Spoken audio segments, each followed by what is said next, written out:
Ang pagpayat ni Casey Concepcion ang agad-agad napapansin sa kanya sa mga post niya sa Instagram. Na totoo naman dahil kitang-kita nga ang pagbabago sa katawan ni Casey. May mga post siya na whole body at lutang nga ang kaseksihan niya ngayon. You deserve the love you give. Simpleng chika lang ni Casey. In love kaya ulit si Casey ngayon? Sino kayang inspirasyon niya? Puro positive nga ang comment sa IG post ni Casey na ang iba ay nagtatalo-talo nga dahil hindi nila bet na sinasabi ng iba na payat na ang kanilang idolo. Hindi nga raw yon magandang mensahe na parang sinasabi na hindi maganda ang katawan ni Casey noon. Na para naman sa iba, papuri nga raw yon na resulta ng pagsusumikap ni Casey na ibalik ang kanyang dating alindog. Heto nga ang chika-chika ng mga netizen.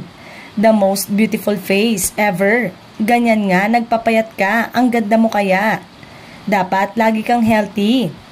Payat or not, she still is pretty. Regardless, you need to revisit your beauty standard. Thank you.